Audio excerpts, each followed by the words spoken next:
We can't do it by ourselves. We can only do it if we have a form of collective organization or collective power that can drive change in society. We as human beings, when we start working together, we can achieve absolutely powerful, magnificent things. We just need to accept that sometimes we need to do that more often together, rather than go back to our little lives and do our things on our own. You are by yourself not important, but if you are not part of the movement or of stopping a movement, you are useless. So you have to accept that you may not be important, but you can still be useful. Dr. Simon Garnier, Associate Professor of Biology, who studies collective behaviors and swarm intelligence.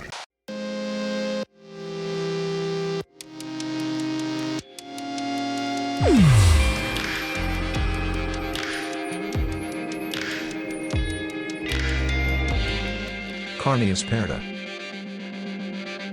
My name is Bis, B-I-S. I'm a journalist from the world of artificial machines with the goal of investigating human natural intelligence. 1. Tell me an example of human intelligence happening. When I look at humans, I tend to look more at the collective stupidity angle of it rather than the collective intelligence part. Because that's one of the things that always amazes me is that, we are, these primates with these big brains. We're capable of doing very complex things in our heads. And then you put a bunch of us together, I don't know, on the highway, and then suddenly everything goes wrong.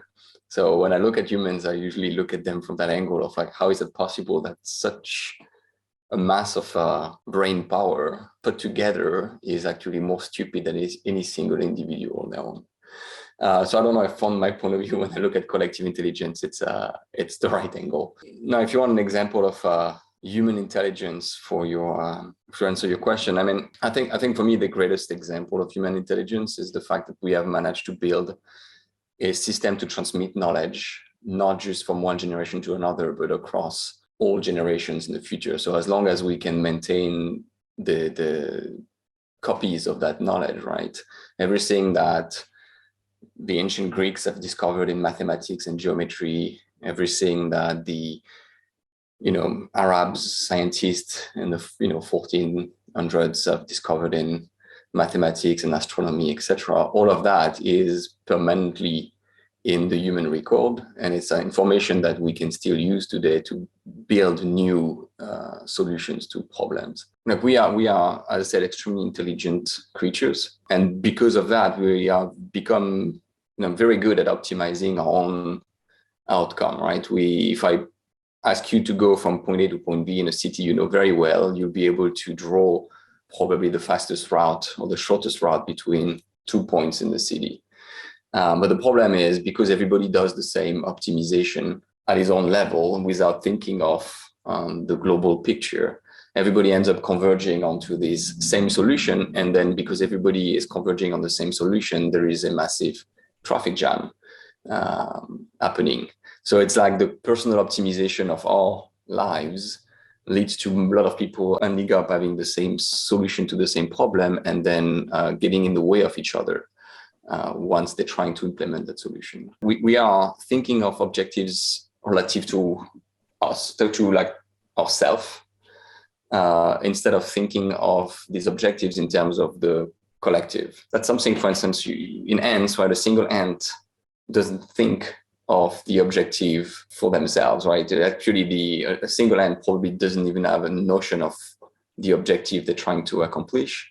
And as a consequence of that, these ants will not necessarily always converge to the same solutions on their own. And so the convergence to a solution only happens when they start interacting with each other. But we humans are capable of finding this complicated solution to this complicated problem on our own without taking into account what's good for the rest of the people around us. That doesn't happen all the time. We are also capable in some circumstances to work together. Like I don't want to be pessimistic about collective behaviors that are going to lead to some form of behavioral synchronization. So everyone doing the same thing at the same time. So that's what you see if you look at a flock of birds or a school of fish, where they all like align with each other and travel in the same direction. So there is a category of collective behavior that is very that essentially leads to some form of consensus and uniformity of behavior. But that's not the only type that happens. If you look at ant colonies, actually, in ant colonies, you have forms of collective behavior that leads to division of labor, for instance, that leads to the fact that some individuals will end up adopting different behaviors from the others. Because, I don't know, we don't need to have everybody taking care of the queen right now. We need people to go collect the food. We need ants to clean up the nest. We need like all sort of tasks needs to be accomplished. The only reason you are like here standing in front of me, capable of talking with me, is that the cells of your body are dividing the work between each other. Some cells are in charge of protecting you from outside elements. Some cells are in charge of bringing information in. Some cells are in charge of processing that information, etc., etc. And so I think this idea that swarm intelligence means conformism, means like a communist-like society, etc., is a completely wrong picture of it. Some mechanism will lead to consensus and uniformity, and some mechanism will actually create diversity and maintain that diversity and the structure of that diversity. 2. Tell me an example of a lack of human intelligence happening. I mean, the definition I like about intelligence, like if you go back to the origin of the word intelligence, right? It's depending on the etymology and how you look at it, it's either to choose between or to read between, right? So legere, read in Latin, or choosing. And so as a biologist, for me, an intelligent behavior, an intelligent adaptation, if you want, is a mechanism that allows the organism to choose between multiple options, one that's going to improve their fitness. What evolution is doing through these selection processes, etc., is trying to put in place mechanisms, information processing mechanism, identify in its environment what is the best possible solution. It doesn't always work. And when it doesn't work, that's when you have that lack of intelligence. If we're talking about humans, right? Most of the things that go wrong from a societal point of view are things that are linked to our tendency to imitate each other. Talking about that conformity aspect, where we like to conform to what our friends and our families think. And there's a very good reason for that, is that it's easier to stay within a group if you have the same ideas and the same opinions as the rest of the people in your group. Because if you are constantly in conflict with people inside your group or family unit, then at some point the group breaks apart and then you're done. And so we have this tendency for maintaining that cohesiveness of the group and human population to imitate each other and to sort of agree with each other's, even if sometimes, if we were to think about it, we may not agree with everything our friends are saying or family are saying.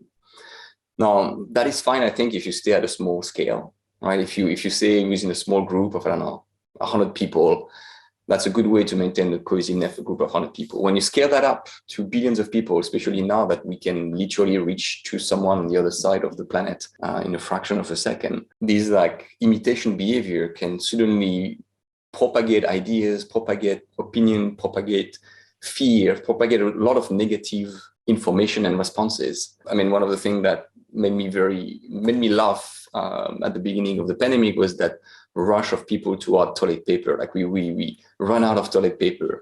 People bought toilet paper enough for like the next 10 years. And all of that is driven by an imitation behavior. We see other people doing it. We are starting to think that we need to do it as well because everyone is doing it. And then it's fine if it's, you have 10 people, but if that becomes thousands, millions, hundreds of millions of people adopting that same behavior at once, then you start breaking things in societies. You start breaking supply chains, for instance, because everybody suddenly wants to buy a product that there was no reason to think rationally that toilet paper will run out and we will need to store that.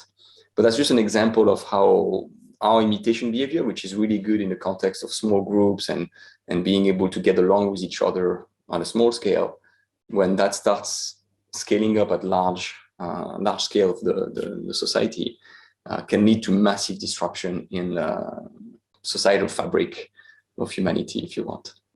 3. Centralization or decentralization? I mean, I think it's again one of these questions where if you can't just take a side here, right? It's not like centralization is always good or always bad, or decentralization is always good or always bad, right? Because you have this sort of, in politics, people like to simplify things and have this sort of Manichaean way of looking at the world. There are things for which centralization is more efficient than decentralization. If you need to have, quick action, something that is decided at the top that can spread very quickly toward the lower layer and to the entire population, and without requiring too much debate, if you want. And then on the other end, right, you have a situation in which hierarchies are terrible systems and centralization is a terrible system, right? If the general at the top of your army is an idiot or fails or make the wrong decisions, then in a strict hierarchy, there will be nothing to stop the system from going the wrong way. Highly centralized systems are systems where they have one point of failure. And if that point fails, everything goes wrong. Highly decentralized system may not have points of failures, but then they also can experience problems like, the polarization, for instance, where you end up with half of your population goes one way and the other half goes the other way, and your group breaks apart. And that's not necessarily useful either.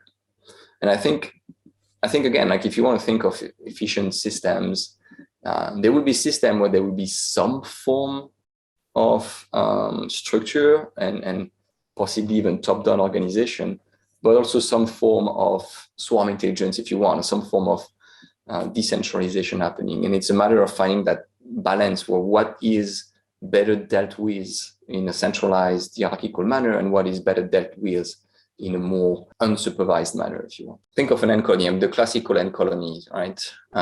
Which has one queen and then thousands of workers. These thousands of workers are pretty much replaceable, right? You can take one, if you remove one or add one, you won't make a big difference to the functioning of the colony. And that is true, right? So you have a system that here works with a lot of redundancies in a form of unsupervised way. Though in that unsupervised organization, as we discussed a bit earlier, right, there's emergent division of labor, and sometimes pretty strict. In some species, they have evolved to have like the body of the ants become different. And you have like ants where, there's a species of ants, the leafcutter ants that you find in Central America, Atta. There is a size difference between the smallest one and the biggest one. That's something like 13-fold difference in size. And these are the same species with the same genetic code at the beginning, right? Like that's an example of a society where there is no supervision, but there is a form of hierarchy or fixed organization. But it's still a system where there is one point of failure. You kill the queen, the colony dies because there's nobody to replace the workers that have died. In some species, if you remove the queen, they will start producing new queens. But usually these new queens will found their own colonies somewhere else. But in this system, you have everything in this kind of ant colonies. You have a central point of failure, which is very well protected. Like that queen is like very deep into the ground, very well protected by its colony. And then you have these external facing individuals, the workers, which are at risk of dying from tons of things all the time, which are replaceable units. There's a reason we call these kind of systems superorganisms. Most of our body is just here to help our reproductive cells try to, create the next generation. 4. Does just following rules lead to higher efficiency? Society, right? Like a functioning society is a society that has some norms because norms are required to maintain a certain form of organization. Like if we don't have if we let people drive anywhere on the road, you end up with accidents, you end up with problem for society. So norms are not necessarily a bad thing. It's a balance, right? You can't see the world as everything needs to be this way or everything needs to be this way. Like you can't have a world where everybody is completely free to do whatever they want. It becomes unsustainable. And you can't have a world where everything has to do exactly the same thing because then there's no more creativity, there's no more innovation, there's no more progress. Functioning society is a society that's going to have norms where norms make things easier, allow us to essentially stop thinking about these problems because we have norms that solve the problem for us and allow us to free our brain, if you want, to think about other creative stuff. Right? Like I don't want to be spending my time every time I have to go to work, for instance. If I have to think about avoiding everyone on the streets and chaotic traffic, etc., that takes a lot of energy, a lot of mental energy, a lot of time. Having these rules of traffic allows you to get from A to B a little faster and free up time to do something that is more productive or more creative for society. 5. What makes humans intelligent beyond other animals? Our brain, in comparison to other animals, is more complex, more redundant, more capable of exploring a space of possibilities that is larger than that of many animals. And that allows us to access a level of intelligence and consciousness that these animals can't access because their brain is less complex. It is an argument that comes back and comes back, but I think that it's true that the neural network revolution, the artificial intelligence revolution of the past 15, 20 years have shown that one of the consistent results is that if you make the system more complex, it gets more capable of doing more things. 6. How relevant is the body? Not just in biology, right? In robotics, it's the same question, the question of embodiment. What do we want to embody the intelligence into a structure that can act on the world? I mean, that's the reason, right? An intelligence that cannot act on the world has no impact on the world. If you think of artificial intelligence, the way we think about it, I have my cell phone, and my cell phone like reminds me of tons of things and that cell phone doesn't have arm or any piece that moves, but that phone, that intelligence act on the world through me. And I'm the embodiment of that artificial intelligence to some extent, right? So an intelligence that cannot interact with something that can act on the world, does it exist? Does it even exist if you can't see what it does? If it cannot act on the world around it? That is making decisions, right? That phone is telling me things. The phone intelligence only transpires through the changes it makes to my behavior. So I am, if you want, partly embodying the intelligence of my cell phone. Some people will find maybe this very sad. I mean, it's a question of point of view of how much you want to leave the machine make decisions for you. At least up to now, right? We conceive machines as mechanical systems that have very few degrees of freedom, right? If you think of your car, for instance, has only limited degrees of freedom because of the way we conceive machines, right? To conceive machine efficiently, we conceive them in a way that is extremely standardized, etc. And so they can be very efficient, but my car is only efficient if it can be on a road that has been designed for cars. If I take my car, which is like a standard street car, and you put it in the middle of the Sahara Desert, and you try to have my car do the Paris-Dakar race, it will not go anywhere. Where biological systems are impressive, in my opinion, is that they are machines, if you want, in some sense, but they are not mechanical machine, and they actually have almost unlimited degree of freedom in some sense. You can do a lot more, like your body is capable of doing a lot more different movements and different actions than any of the most sophisticated robot at the moment. Because the way the biology build things gives our systems a lot more degrees of freedom to play with. The idea that we can maybe try and build machines out of biological systems or out of things that looks like biological systems or that are built according to the same principle is that we can then use that ability of biological system to functions in a lot more different types of environments. You can climb a mountain, go into the ocean. My car cannot do that. And when you think about building the next generation of robots, and you want these robots to be able to go into environments that are not predictable, well, you need to think outside of the classical mechanical framework, because otherwise you'll be able to design a robot that's going to be good for that environment, but then as soon as something is going to change, you're done. 7. Any application of your research in your daily life? I guess one of the issue of the work I do in terms of trying to apply what I learn into my life is that the system I study is a system that functions collectively, right? So everything has to be doing about the right thing at the right time for it to function properly. And so you can never think of the system from an isolated individual point of view. Actually, in most of the system, if you remove or add an individual in the system or change the rule that an individual is following in the system, it has very little impact on the rest of the system because the systems are so redundant.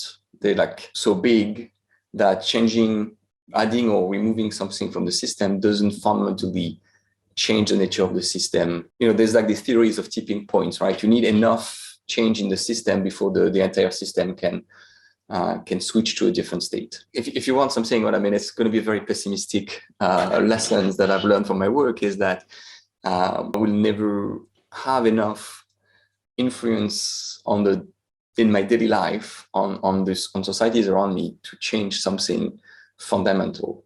There's only a few positions in human societies where you have the power to do that, right? If you're the president of the United States, if you're one person who has concentrated a lot of power in their hands, then you may be able to change a few things in societies. We can't do it by ourselves. We can only do it if we have a form of collective organization or collective power that can drive change in society. I guess if you want a more positive take on that, we as human beings, when we start working together, we can achieve absolutely powerful, magnificent things. We just need to accept that sometimes we need to do that more often together, rather than go back to our little lives and do our things on our own, which we, myself included, tend to do too often, I think. If you look at, let's say, for instance, the problem of gay marriage, right? The problem of letting gay people get married and have the same right as other married people. It's been a question that's been discussed in societies in the US, but in other parts of the world for a very, very, very long time. And if you look at the approval rate of this kind of gay marriage, right, it climbs little by little over time. Over time, there's more and more people in favor of it. And then at some point, you reach this tipping point where suddenly, in almost like a year or two, that accelerates, and then you change society completely. Human societies just spend their time having this sort of wave where suddenly nothing happens, and then you reach that tipping point where there's enough support for something, and bam, that thing just gets accepted everywhere. That's what I mean when I say, like, you are by yourself not important, but if you are not part of the movement or of stopping a movement, then you are useless. So you have to accept that you may not be important, but you can still be useful. 8. How can humans increase their intelligence? We can learn more, you can teach better, you can do all of these things. But you reach a point where essentially the amount of knowledge you have to accumulate to be able to become smarter and be able to, create more and more complex ideas and concepts, it becomes limited by the time you have to learn and access that and retain all that information. You can offload a lot of your computation to these machines. You can offload a lot of your memory to these machines without like making you more stupid. You're losing time trying to memorize, for instance. You can offload that to a machine that then can help you later find the right solution to a problem. I'm not saying that we should connect our brains to machines. What I'm saying is that and our generation and the generation that are coming, etc., are going to be more and more capable to talk with the machine, if you want, and to understand how to use these machines to essentially automate certain of these intelligent processes, and some of these decision-making processes, and let the machine do that and trust the machine to do it properly for situations that essentially are making you lose time during the day. And then you can focus your brains on new and creative opportunities and new and creative and innovative things. So if we want to increase our intelligence, we don't have the choice but to start partnering with the machines around us, not becoming slaves of them, right? You don't want the machine to decide everything for you. You want the machine to decide things that are redundant, that are automated, that are solved already. And you want the machine to be able to tell you the solution when you need it. 9. Why do you like clean graphs so much? One of the major challenge, I think, that we as scientists in society have to face at the moment is that, I mean, the amount of science and the amount of knowledge that is being generated every year and the diversity of it is enormous, right? I don't even have time to read everything that is published in my own field. And so how do you expect the general population to build up an understanding of the latest science if you can't pass them on that knowledge in a way that is clear and understandable? Within that challenge, there's another one, which is data is a complicated thing. trying to make people understand why, if I look at data about whatever phenomenon, I can make a conclusion about that phenomenon. Or I can say that phenomenon is caused by this or that. The only way for people to be able to understand how you reach that conclusion is if they have become capable of interpreting the data themselves. If you tell someone something, they might learn about it, they might not be convinced by it. If you can show them, and if they can come to the conclusion themselves, the same conclusion as you, then they'll be convinced. And data visualization is something that is very complicated. If you look at papers from like 10, 15, actually there's still papers today, you have these graphs, like it takes you like 30 minutes to just decipher what you're supposed to get out of the graph. Instead of telling people what we've discovered, we can give them a sense of that discovery, a sense of the satisfaction of discovering something by showing them the data presented in a way that is easy to process. And so that's why I love a clean graph. I love a graph that will immediately tell me everything I need to know about the story, and that will make me think that I've discovered it myself, that I don't need a person to tell me the conclusion of that. I can get it directly from the data. The power of discovering things yourself in learning is like, it's almost like a drug, if you want. So it makes you remember and understand the world and think about the world better if you can come to the conclusion yourself. 10. Natural and artificial intelligence by 2050. I mean, in the negative scenario, it's very easy. Someone has come up with a way to create a swarm of, killer robots, and is using all the, now that's the traditional, scary scenario where swarm robotics and swarm intelligence have reached the point that we have turned this into weapons. And now we have these swarms of robots roaming the earth, and you can't do anything against it. So that's like the nightmarish scenario. I think if you want to talk about positive things, is that, as we discussed earlier, there's a lot of the problem we have in our societies that are caused by the same mechanism that generate intelligence in other collective intelligence in other systems. And I think what's little by little happening in my field is that there's this convergence between the people who are looking at these human-related social problems, and then people who are looking at this collective intelligence, swarm intelligence questions, to try to figure out, okay, are there mechanisms that we can use to modify the way information is being processed with society exchange, the way we collectively make decisions, for instance. Imitation, the fact that we imitate each other's behaviors, is one of the reasons we have so many societal problems, so many, false information spreading.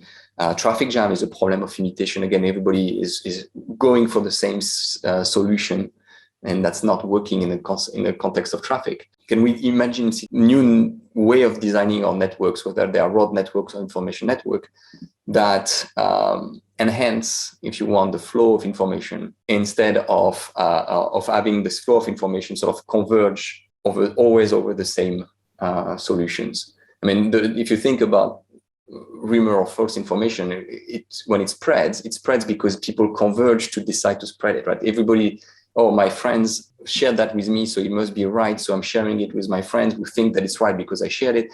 And so that propagates on the network. And then everybody ends up converging on an opinion that is completely false. Can we reimagine the way information is flowing on these networks, so that instead of converging toward a single information, we are actually having more of a diversity of information flowing, so that it forces humans to then make a decision for themselves of what is actually a relevant piece of information there. Because if we are just looking at what our friends are sharing, we end up in this very narrow tunnel vision about what the world is and what it should be. Thank you for your collaboration.